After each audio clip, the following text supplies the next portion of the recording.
Brazil. It's a Saturday morning, you're watching cartoons, you're watching Thundercat, when all of a sudden Willycat appears on your television screen. Now, coming up this weekend, it could either be Willycat Daniel Santos or the aforementioned cartoon character. And we have Daniel Santos making his, I guess I should say, long-awaited UFC debut, taking on a true veteran of the sport in Tiger Schulman's own Julio Arce. And this is one of those fights that I look at it, and style for style, this one should be a lot of fun. Because if you've ever watched a Willycat fight, and I suggest that you do, now, if you're going to go out there and you're going to search it, you can't complain and say, oh, I couldn't find tape on this guy. I really couldn't find tape, because you either search Daniel Santos or you search Daniel Willycat. And it's going to be one of those two, and they're out there. A lot on YouTube, a little bit on Fight TV, a little bit on the Twitter and the Facebooks of the world. This guy is an absolute monster. I mean, he's like a Tasmanian devil if there were a cartoon character. Comparison, if there was a comparison in baseball, the guy fights like Dan Uggla hit in 2010.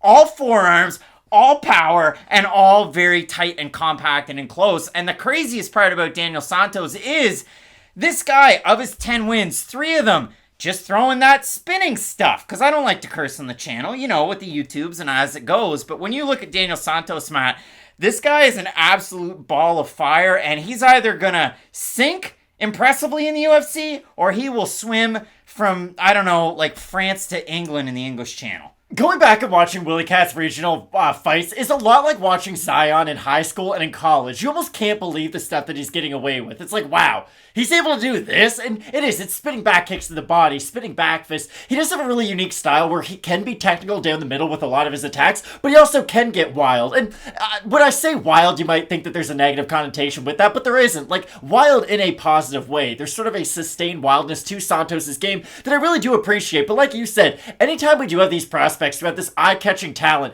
who do have these sort of trademark finishes, if you will, on the regional scene, those are the type of people who do seem to flare out in 1 or 2 fights at the UFC level. So we'll be really interested to see how far can Santos get, because for Julio Arce, it's weird. I feel like we've been singing Julio Arce's praises for a very long time. He's a much better fighter than I think the average MMA fan would assume. So it's really strange that they're giving Willycat Arce as his UFC debut, because I know Arce might not win against every fighter he's ever gone up against, but his level of competition is much, much, much higher. And he's a very active fighter, too, and that's the interesting thing with Santos making his way over to the UFC. Will he be able to get away with such athletic moves at this level, where he is going to have to conserve his energy quite a bit more, especially against a guy like Arce, who defensively he might leave some holes open, and if you are a really powerful striker, you will be able to hit him. Will you be able to finish him? That's another conversation, because he does have a fairly good chin. I know he got finished by, Song Yadong in his last fight. I don't care about that at all. That's one of the best fighters in the world. So I do think with Arce, this is one of those moments where people are probably more down on him than they should be. And that's why I'm somewhat surprised that Willycat's getting him as his UFC debut. Yeah, this fight doesn't make much sense. I mean, for Daniel Santos, he's been away from a cage in general for 2 years and 3 months. He took on a very interesting test, I should say, in Nizambek Junusov over with Brave CF. And he gets an armbar win. And when you go back and you watch that fight, they clinch, and then he just kind of throws him backwards, scrambles to the back, and he's able to get the submission win. If you go back and you watch some of these fights against Enrique Fantini, Fantini's having a lot of success at the start of that fight. It's a lot of straight shots down the middle, and Santos just kind of eats him. His head's popping back like a Pez dispenser, and then Fantini hits a wall. And if you look at Fantini's record, it is a winning record, but then you look at who he beat on the regional scene, and it's a lot of computer code. It's zeros and ones, and that's pretty much it. Fantini drops off at about the 2-minute mark, and then Santos finally starts to pull through.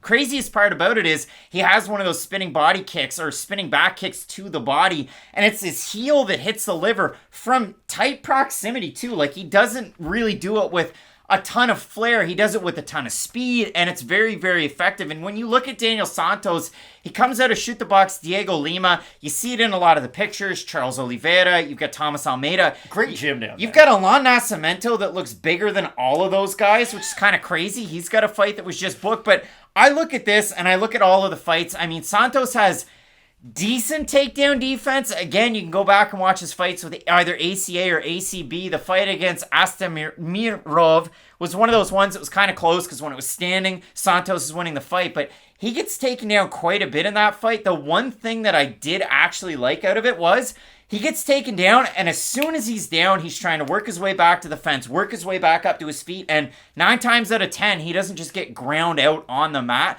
It's something that you do like to see, but I want to give one comparison before I hand it off to you, because again, takedown defense for Julio Arce, legendary. I mean, Andre Ewell, Arosa, the Tamor fights, those are all finishes, but you look at it, I mean, the only guys that have tried to take Julio Arce down, Dan Ige went 1 of 13 on takedown attempts, and you also had Tamor, one of the 2 Tamor brothers, go 0 of 2. But for Santos, again, I look at this guy, and I kind of liken him to Daniel Lacerda that made his debut at 125 not that long ago. Flash and flare, good wins on the regional scene, and when he came to the UFC, a little bit of flash and flare, he got taken down, and that was kind of it. This is my one big thing with Santos, and you might disagree, you might agree.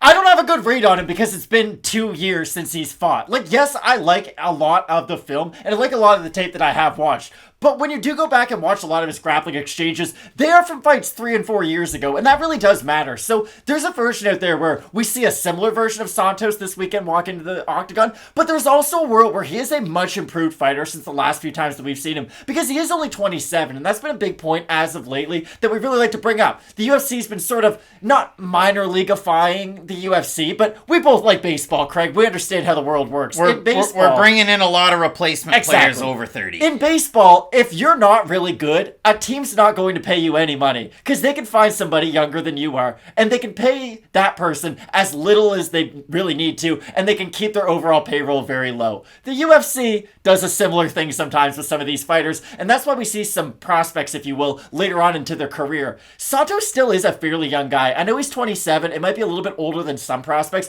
but he just turned 27, and his last professional fight, he was 24 years old. Like, this is the thing I'm trying to get across. My hair was shorter than Craig's the last time he had an MMA fight.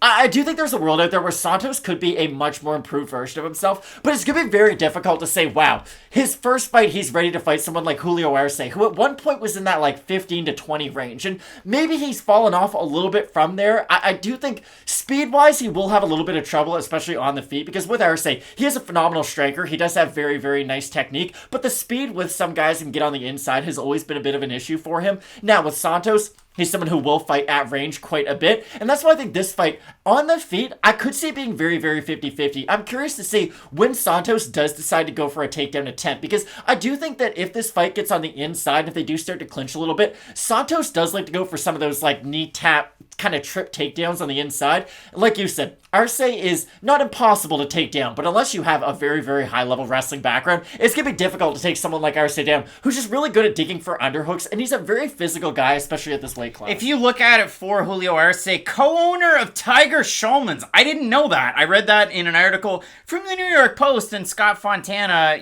friend of the show, over on Twitter. So if you do look at this one, the last point I have about Santos before we talk about the odds, for Santos in 2016, he was booked to fight Adrian Yanez at Legacy FC 50. Then that fight fell out a month later. They were scheduled to fight at Bellator 149, again with a different promotion. That fight fell out. Bellator 149, Matt, do you remember the card? It was, of course, Shamrock versus Gracie and Kimbo Slice versus Dada 5,000. So when we look at the odds for this one, at open, Julio Arce minus 160. He's now a minus 197 average on best fight odds. For Santos, open plus 140. He is at a plus 164. And if we have a look at the Tapology vote, surprise to us is there to you, Matt, when somebody's around a minus 200 on Tapology, I usually set the over-under at around 70. I'm going to say 72.5%. What do you say, over-under? I'll say over. You're going to say over. It is over.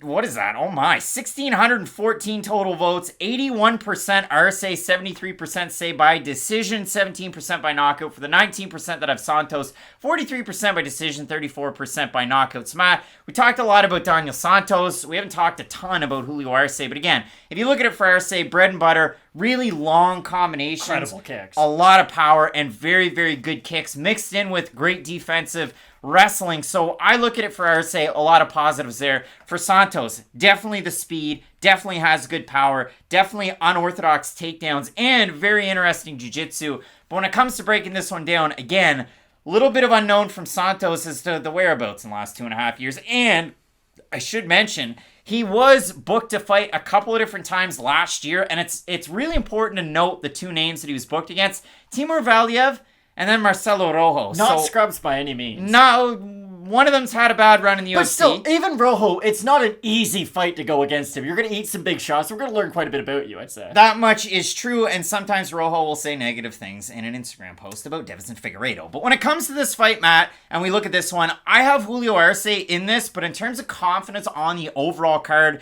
this one wouldn't be the one where I plant my flag. I like Arce a good amount in this fight, if I'm being honest. If you're making your UFC debut after a 2.5-year layoff against somebody who we thought should have been ranked not that long ago, like, there's quite a few things stacked against you at this point. For Julio Arce, again, I know he didn't look good against Song Yadong. Most people don't, if we're all being honest, though, and I truly think Song Yadong's... I'm going to say it right now. Future champ Song Yadong. I know we said that for Brandon Moreno for a long time, and he was eventually able to capture that title. I truly do think Song is in that category of the elite at this weight class. For Arce, stylistically, he just keeps everything a lot more straight than Santos. And Santos does have big power. He could land some crazy head kick, and it's all over Twitter. But for Arce, if he can stay up the middle, use his leg kicks, and just work from the leg to the body to the head. And I know that's a big ask. It's the first fight on the card. Normally we don't talk about fighters in this position doing this types of techniques. But for Arce, we had high expectations for him at one point. And I do feel like that fighter that we once saw is still sort of in there. It's just been really tough matchmaking for him in the UFC. And we'll have to see how he makes out on this continued run at 135 pounds. Not one of those cuts that gets any easier as you get up into your 30s. Only 32 right now. But time will tell how that move will play out for Arce. So an interesting fight coming up this weekend. Both of us going with the man himself, Julio Arce, to get the win. Let us know down below in the comments who you have. The always exciting Willycat Daniel Santos. No entry for that one on Urban Dictionary yet, but that is an egregious and aggressive nickname. Taking on Arce out of Showman's, and a big time card coming up, including 2 title fights, one in this division in the co-main event, and in the main event at 145 pounds, Volkanovski, Korean Zombie. You're not going to want to miss. Keep it locked in with Fight Night Picks. We always say, let's get into it.